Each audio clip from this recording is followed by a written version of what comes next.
The withdrawal list for the 2026 World Figure Skating Championships is absolutely stacked, and honestly, it reads like a casualty report. Stars are dropping left and right, and the storylines left standing, juicier than ever. So buckle up, because this preview is going to take you through every twist, every dark horse, and every potential jaw-dropping moment waiting for us on that ice. And hey, before we dive in, do me a favor, hit that like button, share this with a fellow skating fanatic, hype it up, and subscribe so you never miss a second of the figure skating content that actually goes deep. Welcome to the Post-Olympic World Championships, arguably one of the most unpredictable events in the entire figure skating calendar. Here's the thing. When skaters have just poured every last ounce of themselves into the Olympics, some absolutely crumble at Worlds. Take Elena Zagitova. She claimed Olympic gold in 2018, then turned around and finished 5th at Worlds just weeks later. The tank was empty. But then there's the other side of that coin, the redemption arc. That very same 2018 Worlds is where Nathan Chen rewrote his own story, walking away with gold after that crushing short program at the Olympics. Post-Olympic Worlds is where legends are either cemented or born from the ashes. And if history tells us anything, we are almost guaranteed at least one jaw-dropping dark horse moment. Now, yes, there have been a ton of withdrawals heading into this competition, and I know the news has been trickling out in a way that makes it feel like the entire field is collapsing. But honestly, it's more normal than it appears. If you're brand new to figure skating, here's what you need to understand. Most of these athletes intentionally build their season to peak in February at the Olympics, and a lot of them are simply running on fumes by now, or they're already mentally on a beach somewhere. So let's talk about who's out, and more importantly, who's still very much in it. Starting with pairs, Riku and Raya have officially withdrawn from competition. After claiming the Olympic gold medal, they determined it would simply be too physically and mentally demanding to climb back to their peak performance level in such a short window. And there's a sweet little side note here. Apparently, Riku's partner left her backpack with her Olympic medal inside at the airport. But don't worry, it sounds like she got it back, because Megan Duhamel posted a photo alongside her with the caption basically saying she finally got to see those medals in person. Crisis averted. Ellie Cam and Danny O'Shea have also withdrawn due to injuries. Sarah Conti and Nicola Maciai stepped away as well, with many suspecting her lingering knee injury played a central role in that decision. And Diana Stellato-Dudek and Maxime Deschamps will not be competing at Worlds either. There's speculation circulating that the same injury that kept her out of the team event at the Olympics also prevented her from receiving medical clearance in time for this competition. All right. So who is actually showing up and ready to fight for that podium? The key contenders are Anastasia Metelkina and Luka Berilava representing Georgia, Minerva Haase and Nikita Volodin from Germany, Maria Pavlova and Alexei Sviatchenko from Hungary, and a compelling wildcard Elise Boo and Misha Mitrofanov from the United States. Here's where it gets really interesting with the American team. Because Boo and Mitrofanov were unable to compete at the Olympics due to citizenship eligibility issues, they've essentially had this entire season to focus exclusively on peaking at Worlds. They're likely fresher, more rested, and more purposefully prepared than any other team in the field. That's a genuine edge. That said, the Georgians and Germans are arriving as Olympic medalists, and the Hungarian team finished 4th at the Games. And whether we love it or hate it, figure skating judging does carry a certain cumulative momentum. The scores and placements from earlier in the season tend to carry weight, and those teams have had the benefit of stacking season-best scores throughout the year. I'll be real with you, a year ago, I would have confidently told you Haase and Volodin were coming in as the favorites to claim gold. But they've struggled this season, and there are whispers that things behind the scenes may be contributing to that inconsistency. The most heartbreaking detail? They may not even have a home rink next season. I've adored this team for years, and I'm genuinely rooting for them to show up and deliver their free skate at its absolute, full, breathtaking potential. They're skating to a Benevento program, and I am an unashamed sucker for a Benevento piece, especially performed by one of my all-time favorite pairs teams. This has all the ingredients for something special. Leah Peng and Trent Michaud from Canada should absolutely not be overlooked. These two were sitting in third place after the short program at the last major competition, and that's not a fluke. I'm also genuinely curious about where they're headed into the next Olympic cycle. I think they have a tremendous ceiling. And don't sleep on the young Japanese pairs team either. They feel like the future of the discipline, and they've been grinding through this entire season with consistency that deserves recognition. Moving over to the women's event, some notable absences here. Alyssa Liu from the United States has stepped away, and from everything I can tell, she is absolutely living her best life. No complaints from this corner. Kimi Rapond has withdrawn to continue recovering from a foot injury. Luna Hendricks is out as well, likely due to a previous injury, and Mariah Bell has also stepped away from the competition. Now for the women who are showing up, and this field is genuinely thrilling. Kaori Sakamoto will be competing, and I am deeply invested in seeing her go out there and fight for a redemption gold medal. The stakes here are enormous. If she medals, this will be her 5th career World Championship medal, and if she captures gold, it'll be her 4th world title. And this will be her farewell, her final world championship, her goodbye to the international stage. I need her to send this one off in style. Rinka Watanabe and Mona Chiba from Japan will also be attending. Moan had a somewhat subdued Olympic performance. She looked a little tight and guarded out there, but she's certainly capable of better. Rinka, on the other hand, has been an absolute revelation this season. At the Olympics, she was a delight from start to finish, and she'll be rolling into this competition with the momentum of an Olympic bronze medal on her chest. A Japanese podium sweep? I wouldn't rule it out for a single second. But Amber Glenn from the United States is absolutely still in the conversation. If she channels that transcendent, emotionally raw performance she delivered during her Olympic redemption skate, she could absolutely find herself standing on that podium. I cannot wait to watch her compete. And then there's Isabella Levido, the 2024 world silver medalist, who, honestly, hasn't received nearly the same level of attention and fanfare as some of her teammates coming out of the Olympics. But you know what? That might actually work in her favor. Less noise, more training time.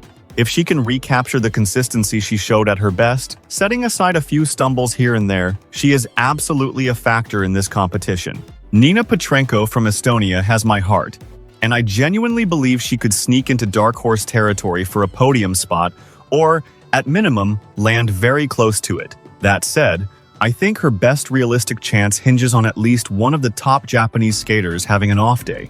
And speaking of Nina, the real question everyone in the skating community wants answered: who is she going to murder at the gala this time? For the uninitiated, she has this hilarious tradition of choosing a fellow competitor as her gala partner and absolutely stealing the show. I did see some chatter suggesting she may be revisiting her original victims, which would be iconic in its own right. Sofia Semodurkina from Kazakhstan, I cannot discuss her without first saying she was absolutely robbed at the Olympics. She delivered the short program of her life, put on a performance that had the audience electric, and the scores did not reflect what we all witnessed. It was genuinely difficult to watch.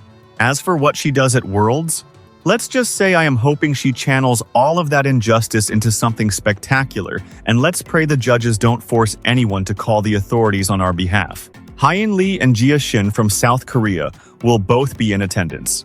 Hyun tends to rack up jump calls. You can watch her program and think everything looked clean, but the technical panel frequently identifies under-rotations that aren't always obvious to the naked eye. Jia tends to arrive at domestic competitions with an almost ferocious intensity, but she historically loses a bit of that edge when she steps onto the international stage.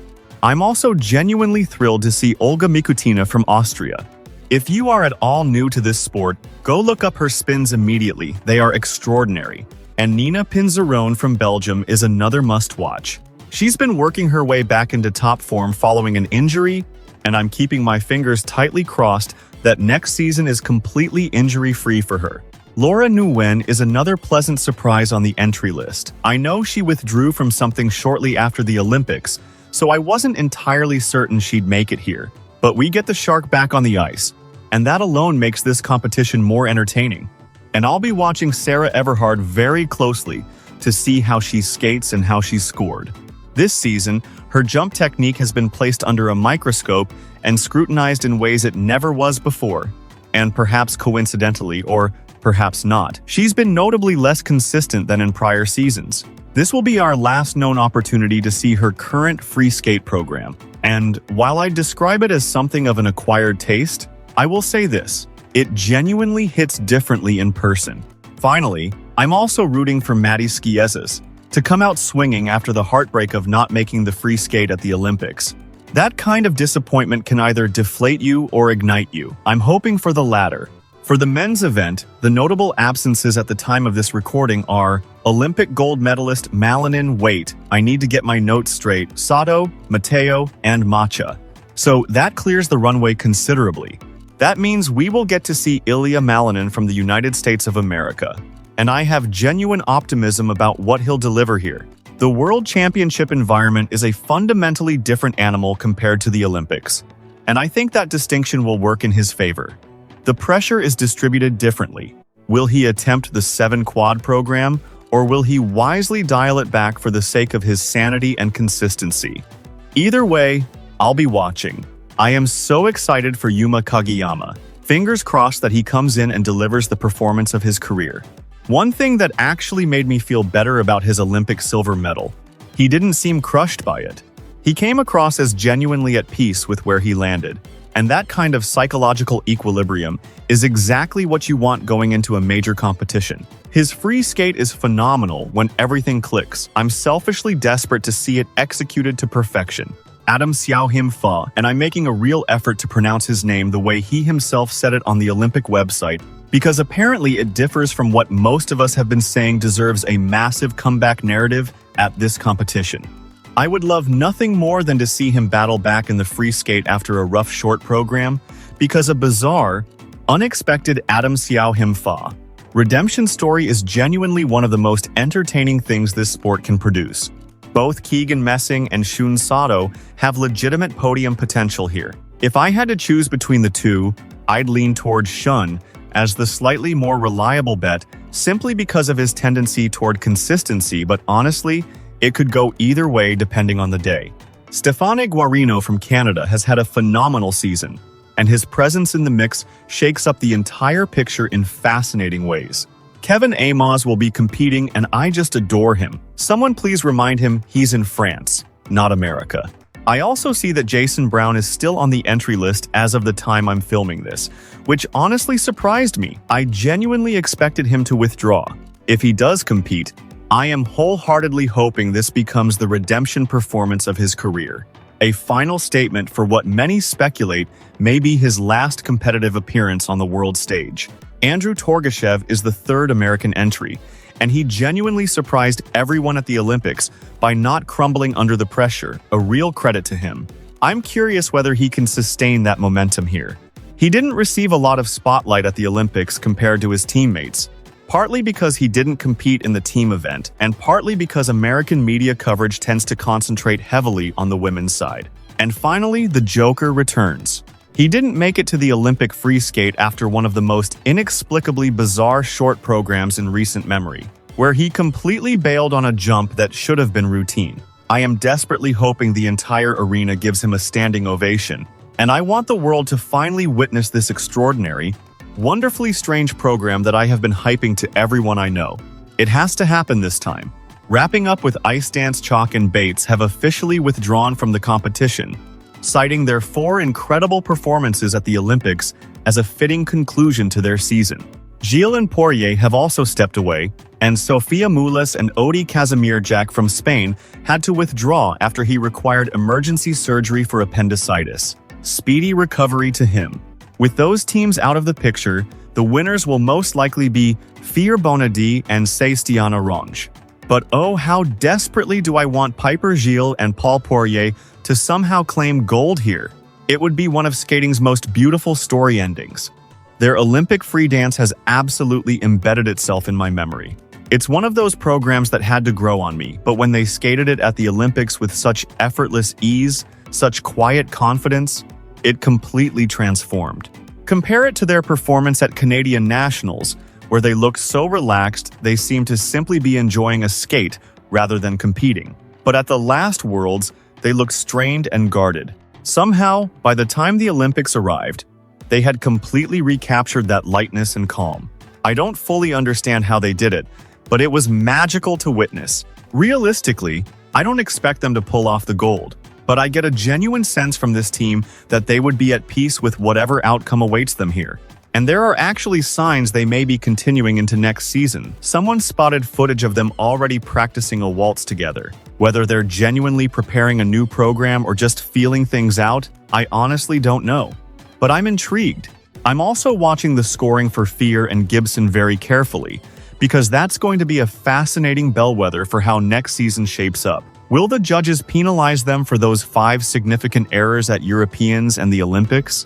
Or will they be rewarded with another podium placement based on the accumulated goodwill of their season? Scoring in ice dance is notoriously cumulative. It's practically a semester-long exam rather than a single test. So the answer to that question will tell us a lot about where they stand heading into the next Olympic cycle. And I desperately, unabashedly, permanently want Zingis and Klosova to podium. They are my favorites. I will be saying that for the rest of my life. The field without Chalk and Bates is wide open, and I genuinely don't know how the podium is going to sort itself out, which makes this one of the most exciting ice dance competitions we've had in years. We'll also get to see Green and Parsons compete, which I'm excited about even though they only recently confirmed their attendance. It honestly feels like ages since we've sat down and watched a proper competition. I know it's only been about a month, and yes, the Junior Worlds hiatus has made the wait feel even longer and a little stranger. But we're almost there. Stay tuned after Worlds wraps up. I'll be right back here with a full recap of everything that went down. And in the meantime, don't forget to like, share, hype, and subscribe for more figure skating content that actually goes beyond the surface.